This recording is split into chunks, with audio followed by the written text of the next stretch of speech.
Bonjour à tous. Après un premier épisode où l'on a parlé de la pépite Paul Sexas, aujourd'hui, c'est au tour d'une jeune fille. Oui, sur Bracas, nous allons également parler des cyclistes féminines en devenir. Beaucoup de points communs avec Paul Sexas, puisqu'ils sont tous les deux nés en 2006, originaires de la même région et possèdent tous deux une forte appétence pour le cyclocross. Certains l'auront compris, nous allons parler de Célia Géry. A l'instar de Paul Sexas, j'ai découvert Célia Géry lors du championnat de France minime cadette en 2021.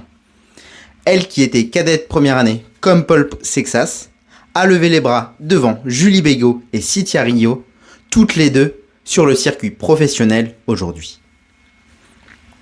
L'année suivante, elle confirmera et remportera à nouveau le titre de championne de France dans la catégorie cadette, avant de passer en 2023 dans la catégorie junior.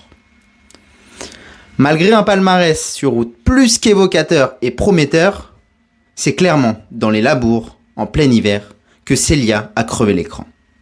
Alors qu'elle n'est que junior première année, elle fait preuve d'une très grande régularité sur toute la saison et finit en beauté avec une médaille de bronze sur les championnats du monde junior, seulement devancée par les deux sœurs canadiennes Ava et Isabella Holmgren.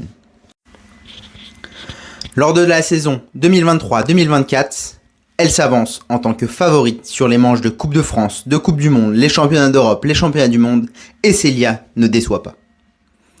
Avec sa première expérience en tant que junior, elle a de l'expérience. Et elle broie la concurrence. Elle s'impose sur le championnat d'Europe et sur le championnat du monde en devançant notamment une autre pépite dans sa catégorie d'âge, Kat Ferguson. Sur la route, cela est un peu plus compliqué face à l'anglaise qui domine presque outrageusement la catégorie junior. Mais malgré tout, Célia arrivera à la battre dans un face-à-face impressionnant sur le Tour des Flandres Junior 2024. Comme à son habitude, à la fin de la saison, Célia retourne dans les sous-bois. Et alors qu'elle rentre dans la catégorie espoir qui est souvent couplée avec la catégorie senior, elle fait des étincelles dès le championnat d'Europe où elle s'impose dans une course très tactique face à Marie Schreiber, une spécialiste luxembourgeoise des sous-bois. De nouveau très régulière tout au long de la saison pour sa première année dans la catégorie, elle finira au pied du podium lors des championnats du monde après une course plutôt bien maîtrisée où elle aura tenu le plus longtemps possible pour jouer la médaille. Après des années juniors très réussies, sur route comme en cyclocross, rien d'autre qu'un contrat pro ne pouvait l'attendre.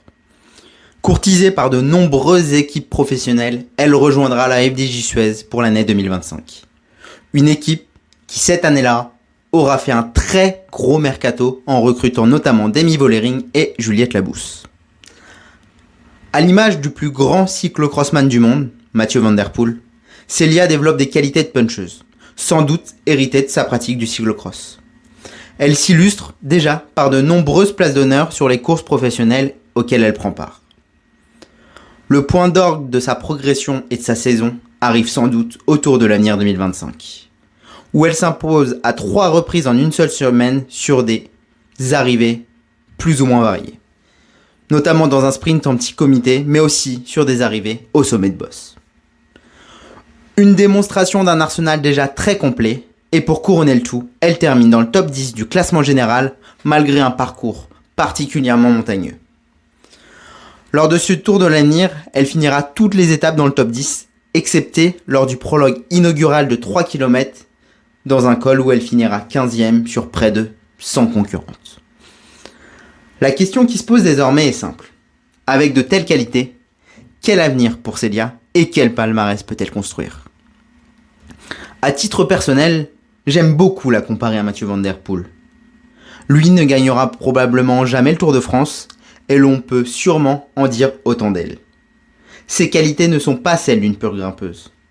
Tous deux disposent d'un punch redoutable, mais leur rapport poids-puissance reste insuffisant pour briller sur la grande boucle face aux purs grimpeurs.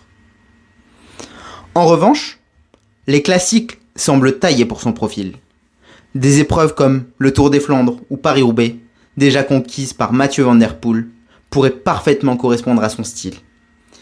Issue du cyclocross, Célia possède une maîtrise technique et une aisance sur le vélo qui peuvent faire toute la différence.